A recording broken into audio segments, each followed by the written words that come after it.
Hello, Atlanta Athletic Club. Matt Check, PGA Teaching Pro here at the club. Today we're going to look at chipping. I'm going to grab my 56-degree wedge because most times than not, the chip and run or the lower chip shot that comes out kind of low and may go half the way and roll the rest is more consistent, and you're going to be able to use that shot more often than the specialty shots, opening up that 60, hitting a real high shot, or even using a putter from here is not what the pros would use. Even at the Augusta National, you could see that they were bumping into hills to get them to roll into the spot. You're really using their imagination. I have a really tight lie here. The ball's a little below my feet. I'm going to try to hit some shots to all three of these holes and kind of talk you through what's going on. So from a setup standpoint for this chip and run, whatever you want to call it, we got to maintain the weight on the front foot. So we maintain that weight on the front foot so our low point stays in front of the golf ball. We don't need to move weight back. We definitely don't want to be standing 50-50 and have our low point right up under us. We want to get the low point a little bit down in front of that golf ball so the club is descending into impact. Too many people try to help it up, have the club ascending up, causing thin or fat shots.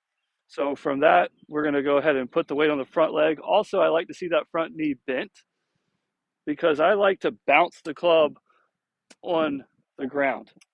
I don't really care for the term brush the grass as much as I just tell my players to bounce it on the turf, and this front leg will naturally straighten to kind of cushion that blow.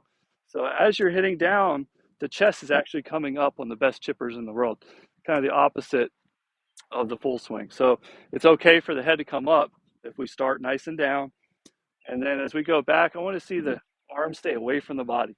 It'll naturally hinge a little bit if you keep those hands low. And we'll preset some shaft lean at the start. And really, we're in this impact position. We can just arms back, come right back to where we're at, arms and body through. Okay? Really eliminate the hands through the shot. That's going to add loft and get you different ball flights and different windows that it's coming out of. So using your imagination, we'll go to the front pin. I'm going to see this ball landing just in front of the green. I'm going to take a few practice swings. And it's very important that I get accustomed to the lie I have. So I'm really brushing the ground, bouncing the ground as we call it, and getting used to how hard I'm going to hit this shot. So then I can step in. I like the feet very narrow. That's going to, width of stance is power. This is not a power shot, a little finesse, chip and run. Land it just in the front of the green and let it bounce on and roll like a putt.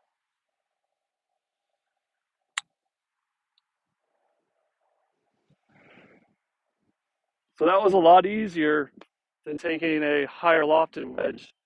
Bigger swing, bigger finish. You can do that, but more times than not, getting consistent and doing these type of shots are your best way to practice and the best way to lower your scores.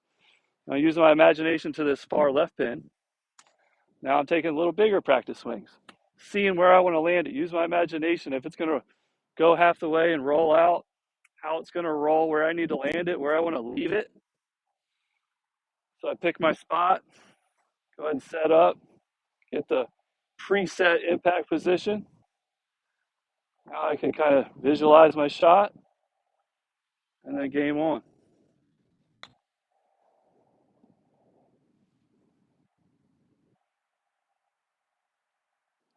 And we're going to go down here to the pin on the right.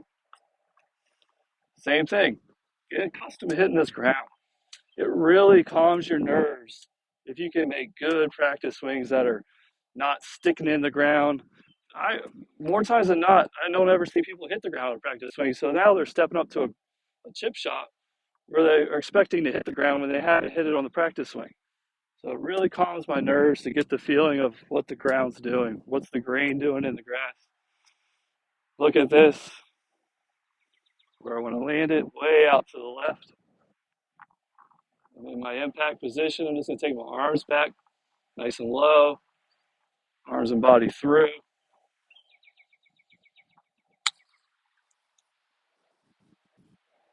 I got away with a little tug there. Try that again.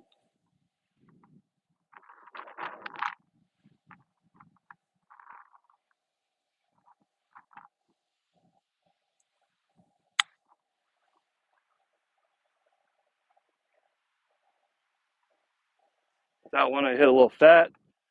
Again, that's why I'm out here practicing. It's not an easy shot.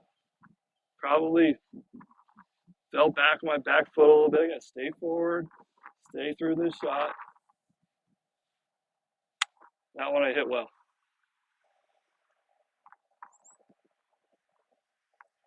So I hope these kind of tips help you. The chip and run is a very, very used shot. It's a shot that you need. It's a shot that you can practice.